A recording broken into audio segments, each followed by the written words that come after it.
All right, so I want to talk about hammers for a second.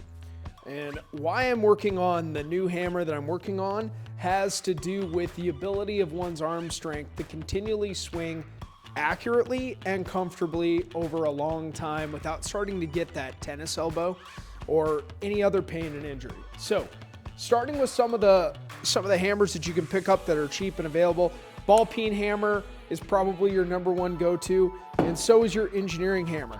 Now, this engineer's hammer is 4 pounds. It might be more than that, but this is about the heaviest hammer that I can swing comfortably. I tried to get a 6-pound hammer and cut this from a sledge down to use, and it is just too much to comfortably swing. You know, you got your small little nail hammers that you use.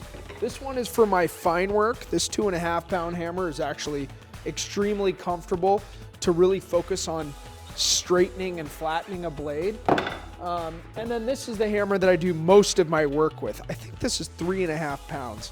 And this is kind of my favorite. Now, the problem with this hammer is that the face is just so small, and any work that I did to really round it out removes a lot of the rounding space that you would be spreading out metal, or what they call upsetting metal when you're striking hot steel. And same with this flattening face. It's just too small. So the goal with this 6-pound hammer that I'm going to get into is to grind this down to reduce the weight to get to at least 4 pounds, if not less, but have large faces on the end. So I'm going to be cutting out a large amount of mass in the in-between at a radial rate. So it's still taking all of the compounding force, pushing it back to the strength around this handle hole, and then taking that inertia and pushing it back into the steel. That's my small math. I hope that makes sense. I just looked at my camera and I saw how puffy everything looks. I'm not using my shop heater tonight because I'm running out of wood and I got other things coming up. So if I look like, you know, a snowman, that's why. It's about 31, 32 degrees in the shop. It's kind of cold. Okay, so here we are with the hammer. Now, I've drawn some lines in here and outlined where I want to go.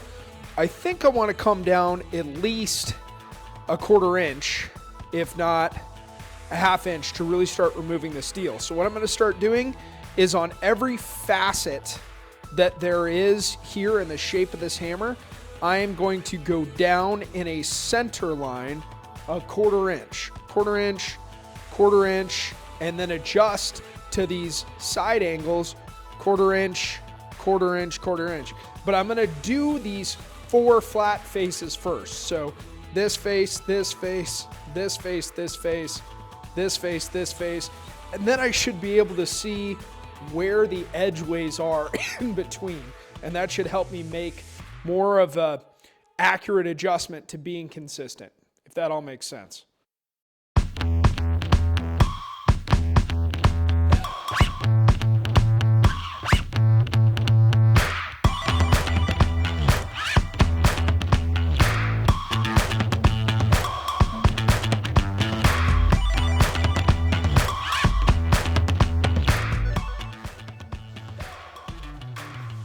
Okay, so what we can see here at this 1/4 inch is we've got 4 flat segments on each side. And once I chill this, I'm going to try and blend it back each way to make this a concave rounding to push all the force from every edge down to the center of the mast.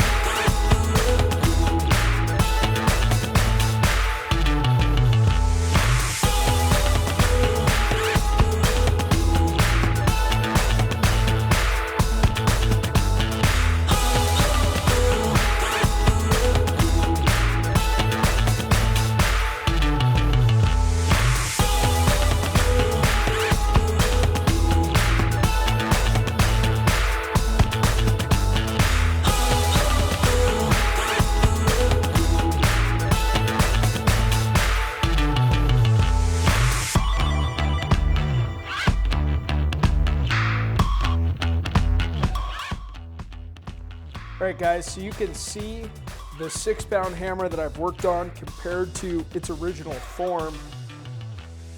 This right here looks actually a lot, and I do mean that.